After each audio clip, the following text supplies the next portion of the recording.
साहिर की वादी में हमने कई दिन और कई रातें कयाम किया।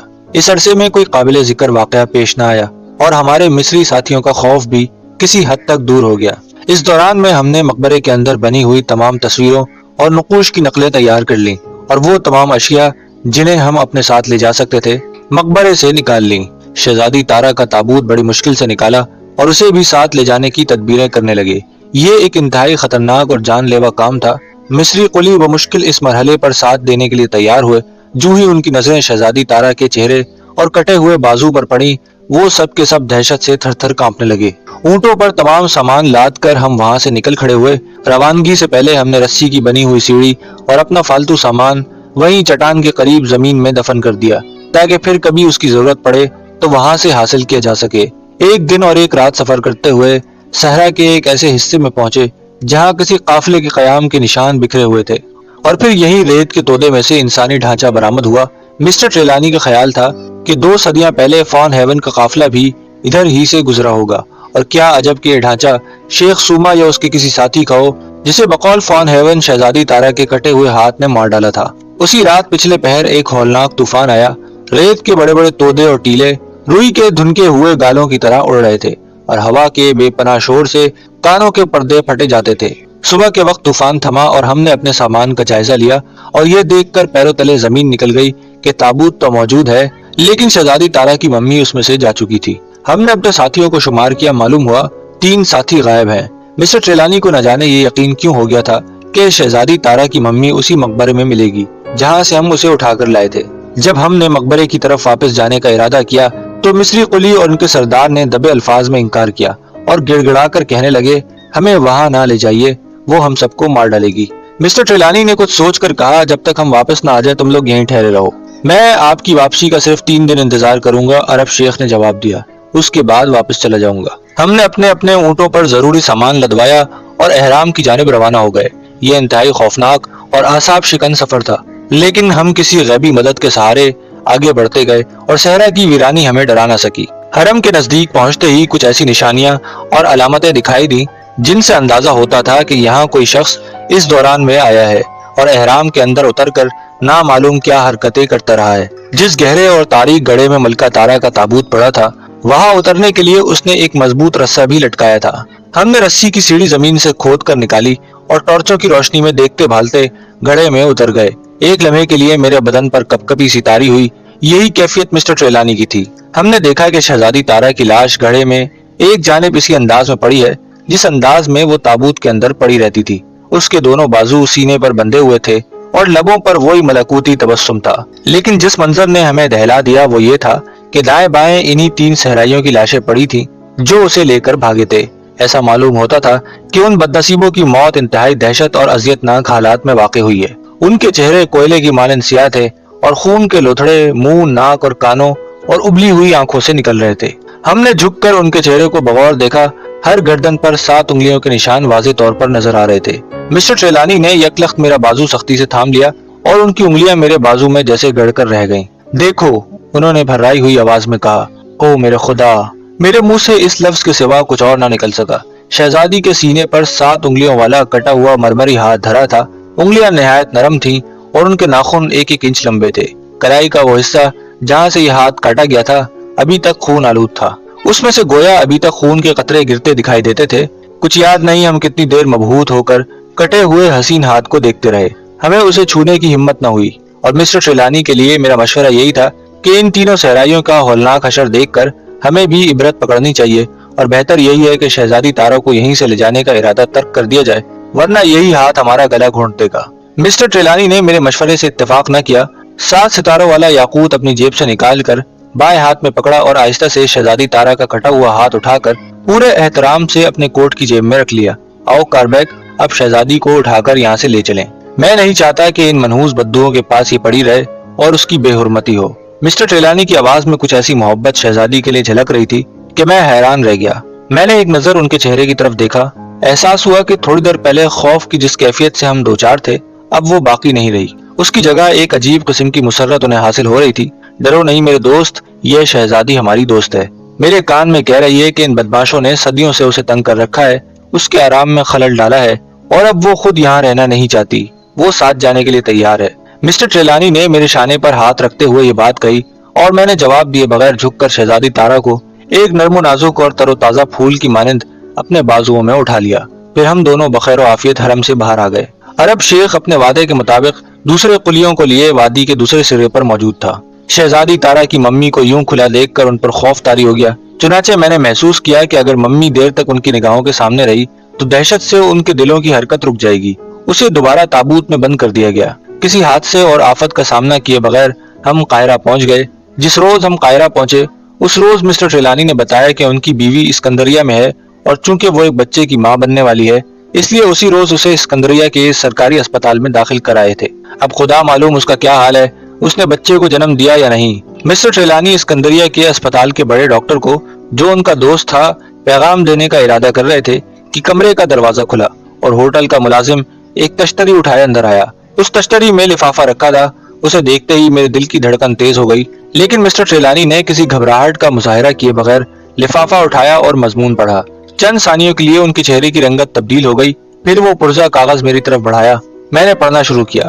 یہ خط اسکندریہ کے اسی اسپتال سے آیا تھا اور اس میں لکھا تھا، ہم بڑے دکھ سے آپ کو اطلاع دیتے ہیں کہ 3 نومبر 1884 کو 3 بجے دوپہر آپ کی بیوی ایک حسین اور صحت مند بچی کو جنم دینے کے بعد اس دنیا سے رخصت ہو گئی۔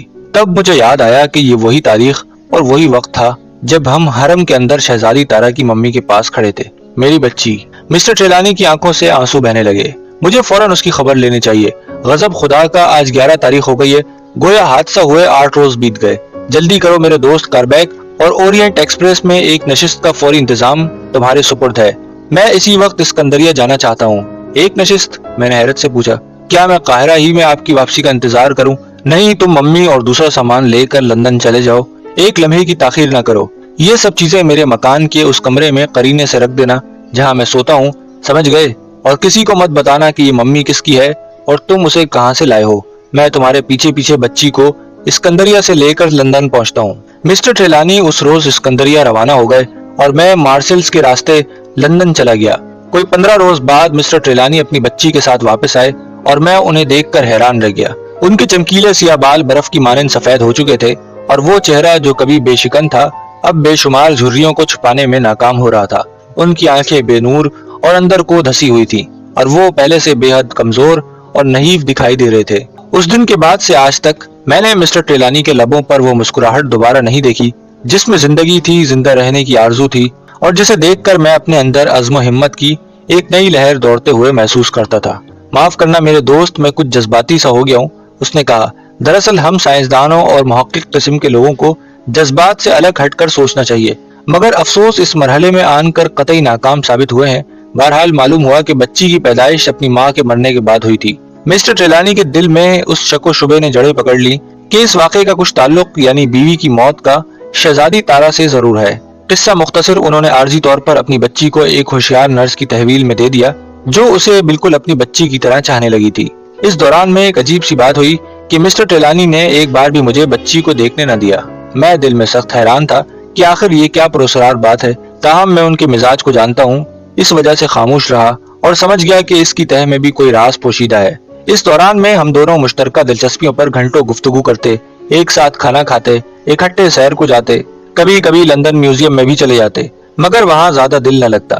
بے وقوف قسم کے پڑھے لکھے جاہل ہمیں گھیر لیتے اور فضول قسم کے سوالات کر کے ہمارا دماغ خراب کر دیتے۔ اس تمام مدت میں جو غالباً 1-1.5 سال کی ہوگی، میں نے مسٹر ٹریلانی کی بچی کو ایک بار بھی نہ دیکھا۔ مجھے اچھی طرح یاد ہے اس روز موسلا دھار بارش ہو رہی تھی۔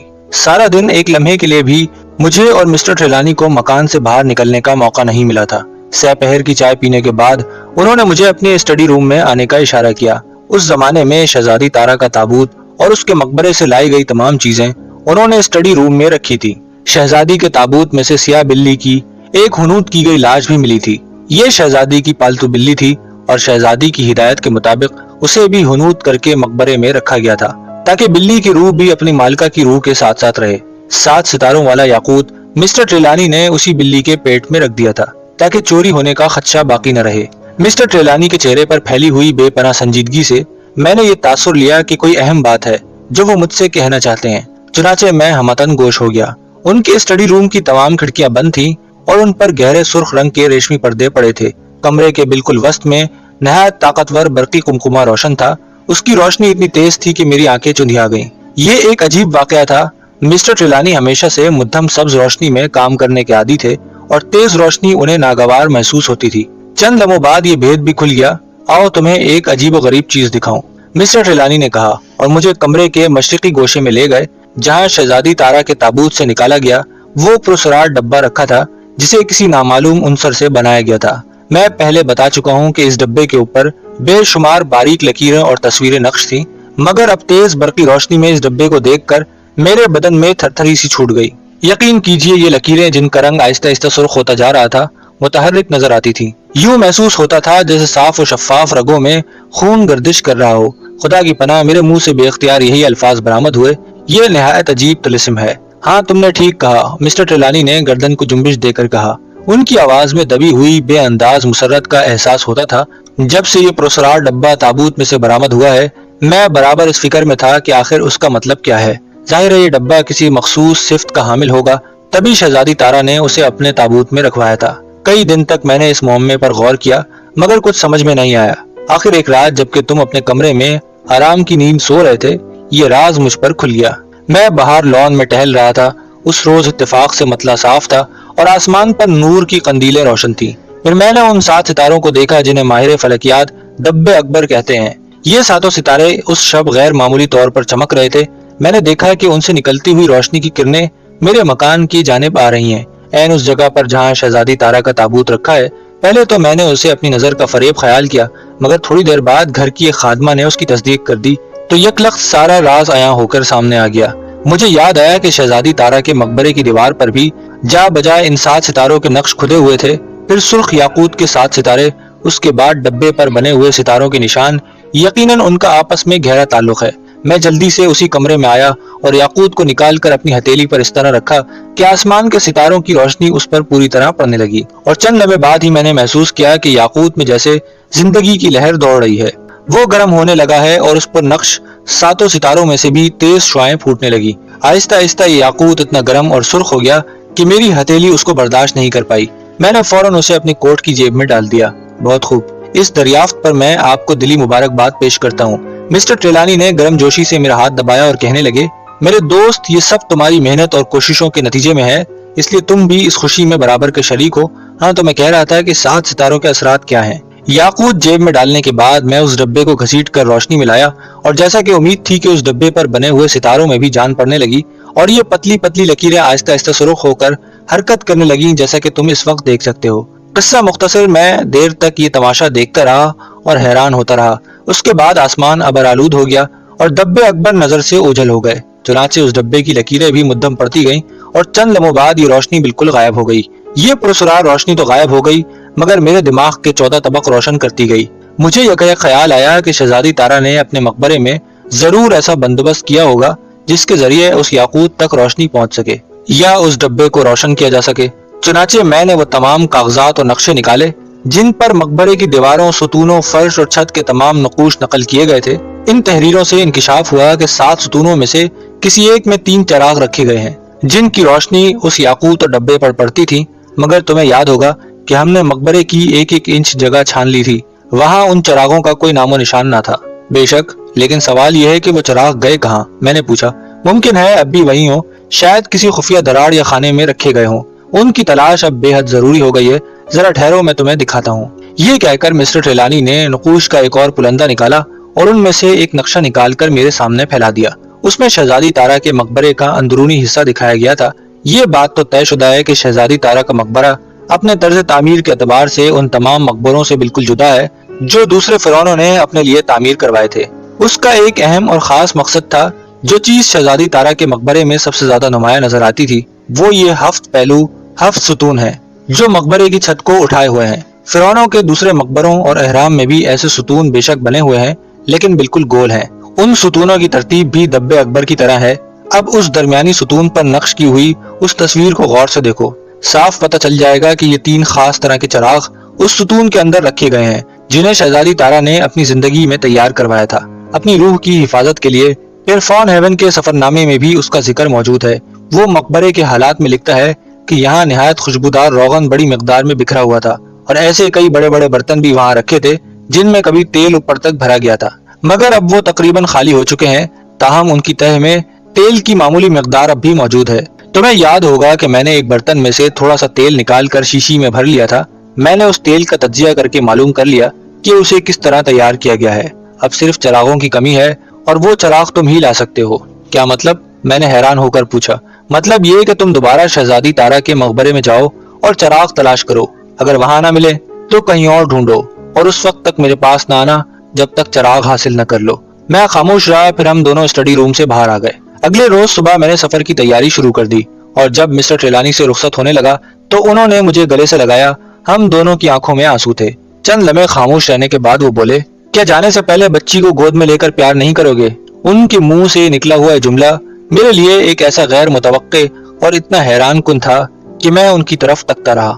مجھے پتا ہے تمہیں اس بات پر حیرت ہوئی، انہوں نے کہا، لیکن اس میں حیرت کی بات کوئی نہیں۔ میں نے ایک خاص مقصد کے تحت اس بچی کا چہرہ تمہاری نگاہوں سے چھپائے رکھا تھا۔ اب چونکہ تم ایک طویل سفر پر روانہ ہو رہے ہو اور ممکن ہے یہ ہماری آخری ملاقات ہو، اس لیے میں چاہتا ہوں کہ تمہیں بچی کا چہرہ ضرور دکھاؤں۔ انہوں نے گھنٹی بجائی۔ چند لمحوں بعد دروازے پر ہلکی سی دستک ہوئی اور ایک خادمہ بچی کو شال میں لپیٹے کمرے میں داخل ہوئی۔ اس نے بچی کو مسٹر ٹریلانی کی گود میں دے دیا اور چپ چاپ باہر نکل گئی۔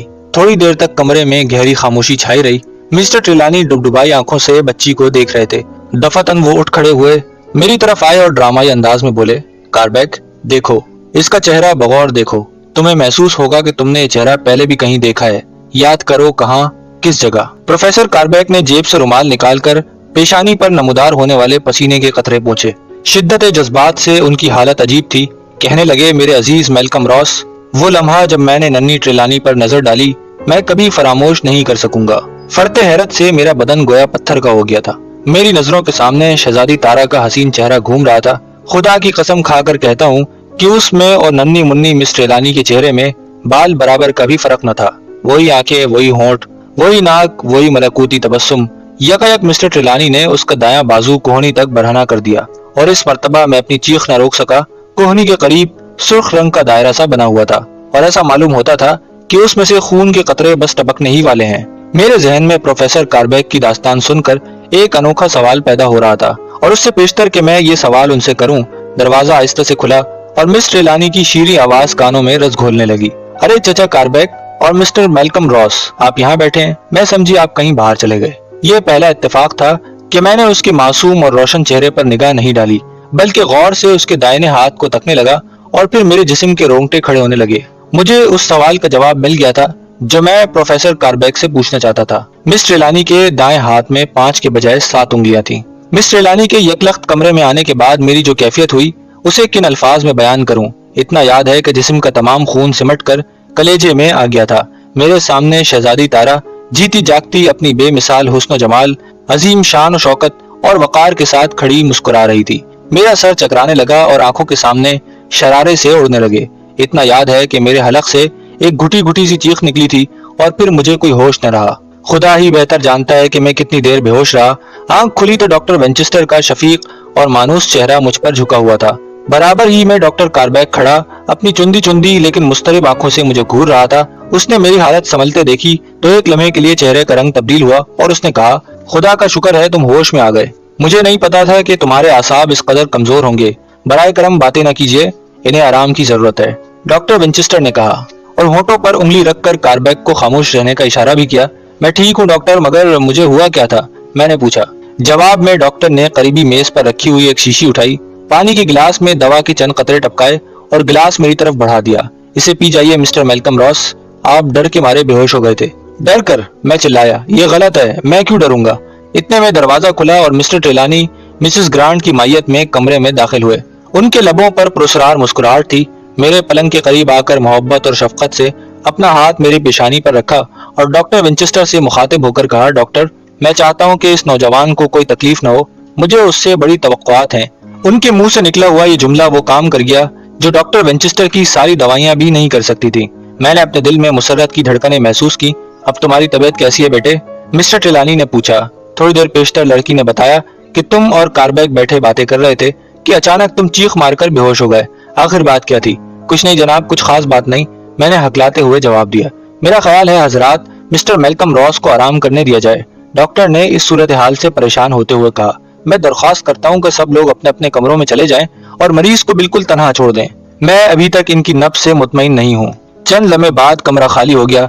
अब मैंने सोचना शुरू किया कि आखिर में बेहोश क्यों हुआ था। कारबैग की गुफ्तगू आहिस्ता आहिस्ता याद आने लगी और फिर 7 उंगलियों वाला हाथ। उफ खुदाया, क्या मिस ट्रेलानी के दाएं हाथ की उंगलियां 7 हैं? लेकिन उससे पहले तो ऐसा नहीं देखा। मुमकिन है मेरा ध्यान उस तरफ न गया हो। अगर यह हकीकत है तो क्या मलका तारा मिस ट्रेलानी की सूरत में दोबारा इस दुनिया में आ गई है? खुदाया, ये क्या असरार है? मैं पागल हो जाऊंगा। मुझे फिर कमरे के दरो दीवार घूमते हुए दिखाई दिए। मैंने दोनों हाथों से सर थाम लिया और सिसकियां भरने लगा। कई दिन गुजर गए। इस दौरान में घर के हर फर्द ने मेरी बहुत खिदमत की। मिस्टर ट्रेलानी का यह हाल था कि दिन में कई मरतबा मुझे देखने आते और इत्मीनान का इजहार करते, मगर मिस ट्रेलानी का हसीन चेहरा मुझे कहीं दिखाई न दिया। ऐसा मालूम होता था कि उसे मेरे कमरे में आने की इजाजत नहीं दी जा रही। ये सोचकर मुझे सख्त रंज हुआ, लेकिन मैंने उसका जिक्र करना मुनासिब न समझा। मिस्टर कारबैग को मैंने कई बार परेशानी के आलम में कुछ सोचते और गौर फिक्र करते पाया, और अक्सर ऐसा हुआ कि वो कोई बात करने के इरादे से मेरे करीब आते, लेकिन दूसरे ही लम्हे मिसेस ग्रांट या डॉक्टर विंचेस्टर या कोई मुलाजिम उस कमरे में आ जाते और मिस्टर कारबैग दांत पीसते हुए बाहर चले जाते। 10वें रोज जबकि मैं बागीचे में चहलकदमी करते हुए इस अमर पर गौर कर रहा था कि मिस ट्रेलानी की मुझसे पर्दा करने की क्या वजह हो सकती है, प्रोफेसर कारबैग दबे पांव नमूदार हुआ और मेरा हाथ पकड़कर दरख्तों के झुंड में ले गया। वहाँ 2 आरामदेह कुर्सियां पहले ही पड़ी थी।